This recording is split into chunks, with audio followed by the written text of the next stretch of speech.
Hello and welcome. My name is Nate from Video Games Recon, and in this video I'm going to be throwing out into the ether 15 predictions for things that will feature within Fallout 4. Some predictions will be based on anecdotal evidence, some likely in obvious continuations from Fallout 3, and some downright crazy and off the wall shit. So with that, probably not something to get all worked up about if you don't like my ideas, as it's just meant to be a bit of fun, and I'd be surprised to see if even half of these things come true. But nonetheless, it will be interesting to see how many of these theories come to pass. And as an FYI, this video was posted a few weeks after E3, so some of the things in this video could have been confirmed or denied by the time you watch it. And also, these predictions are in no particular order. Anywho, without any further ado, let's do it to it. Okay, so let's get this shit started, shall we?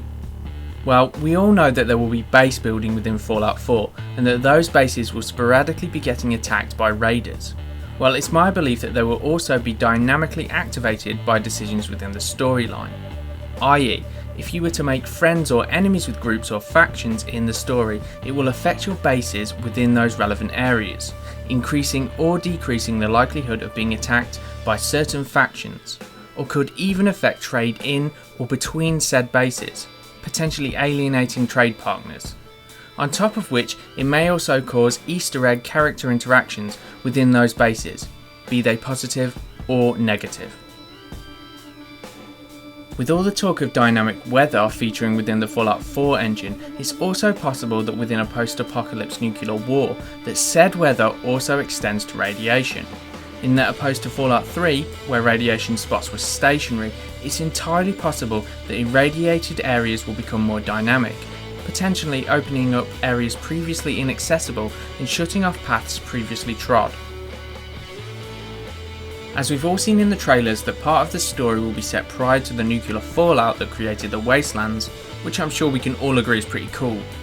That said, I hope it's not the only time we get to see a pre-Fallout world, as for me that would be a wasted opportunity to only explore the pre-Fallout world once and for a short period of time. However, I have the feeling that Bethesda shares this opinion, as it seems like they put a lot of emphasis on a pre-Fallout world.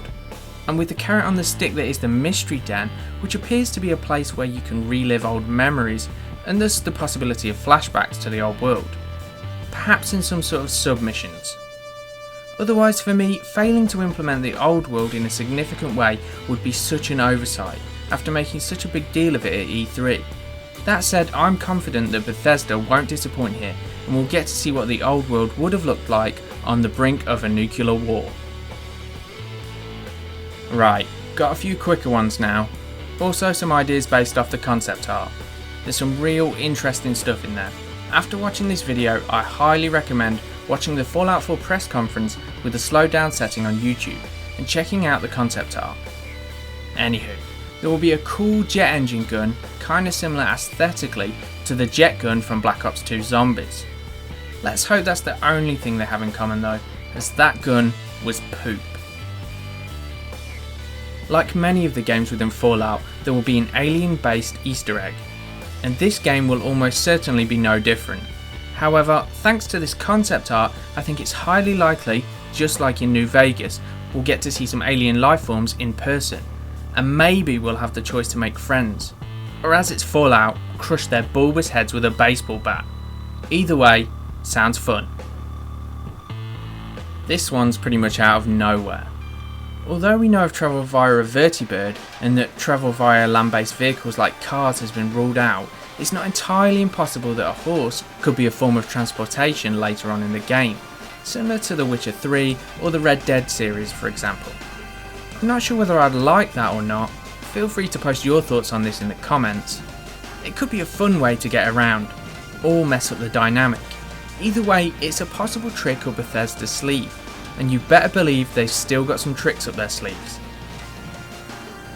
Seeing as Boston, where the game is set, is right by the coast, and all the little snippets in the trailers, I think it's highly likely that there'll be a mission or missions at sea, perhaps on an old tanker or oil rig, that you'll need to travel to via a vertibird to get to.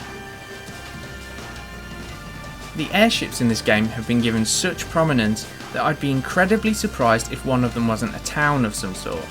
most likely ran by one of the bad guys, akin to Tenpenny Tower.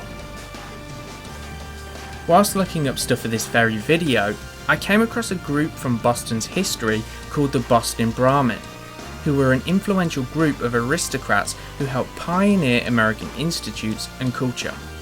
Now, it will be a hell of a coincidence to have the Boston Brahmin have historical significance in Boston and not feature in this game in some way, as one of the pillars of lore in this game is the Brahmin animal and their caravans. This is one of those crazy ideas I promised you. But again, with all the prominence that Deathclaw has gotten in the trailers, I feel it deep down in my balls that the Deathclaw will be a possible companion in Fallout 4, and that, believe it or not, there is something much worse out there in the Wastelands. Now for a few storyline predictions. Let's start off with this one. Androids. Everybody's an android. Lol. In all seriousness, somewhere around or in MIT is supposed to be where Harkness and the Synth Retention Bureau are from, so it's incredibly likely that they will play a major role in the story. My thoughts on this are based around a war of independence, seeing as Boston is so steeped in history in that regard, and that on one side there will be the android seeking independence as sentient independent beings from the humans, and on the other is the Synth Retention Bureau, or their paymasters, seeking to subjugate and control the androids. The introduction at the start of Fallout 4 wasn't set 200 years in the past, and is in fact a farce, or an implanted memory within the 2277 timeline, i.e. when Fallout 4 is set, and didn't really happen. Well, not at least in 2077 anyway. And all this is so as to be tricked into doing someone's bidding, whilst looking for your family and answers to why you're still alive 200 years later. Perhaps again relevant to my last idea of an android war of independence theory. This one's quite a quick one. Fallout 4 is in fact a prequel and set just before the events of Fallout 3, separated only months apart. And following on from this is my next idea, that the Synth Retention Bureau will feature quite heavily within the Fallout 4 storyline, and during this story it makes sense that we would bump into Harkness and Dr. Zimmer pre-Fallout 3, when Harkness was still working for the Synth Retention Bureau catching runners, and thus quite likely we would have something to do with Harkness's change of heart and help him escape from Dr. Zimmer and his cronies, as well as wipe his memory and create a new identity for him just prior to winding up in Washington. Just before we go on to my final shooting for the stars prediction of Fallout 4, I have a bonus prediction or honourable mention or whatever the hell it is, and that is cats. What the fuck's with all the cat pictures? Is it just for lols, a troll, or a secret companion? Either way, as cute as they are, what's with all the cat pictures? Just putting that out there. And now onto my final prediction, and this is probably one of the craziest yet, and that's co-op play. What a coup de grace it would be to announce just before release that Fallout 4 would have optional co-op play, even if it's just 2-player co-op. I know a lot of people would have mixed feelings about this, as would I, as if they made it so you had a bunch of people all in one game, messing with the typical balance, or where you need multiple people to do harder missions, ruining the traditional Fallout experience. It would be highly negative and would create such hysteria that the internet would probably blow up. However, that said, if it was just one optional player that, say for example, could drop in or out at your whim and would simply replace your companion and thus not create any balancing issues or mess with the game's dynamic, and is still the Fallout we know and love, then personally I would be all for it, even with the trepidation I would have.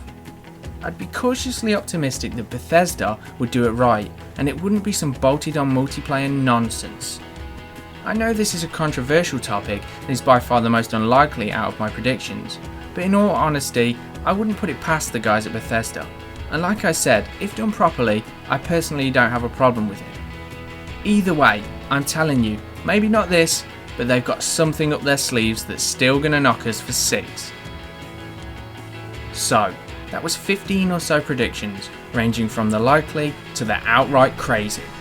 Again, this is all meant to be just a bit of fun and not to be taken too seriously, so do try not to lose your minds if there's something in this vid that you don't like. That said, I'd love to hear your opinions on things discussed in this video. And with that, it just leaves me to say if you enjoyed this video, please like, comment, share and subscribe for more BS of a similar nature. Thank you and goodbye.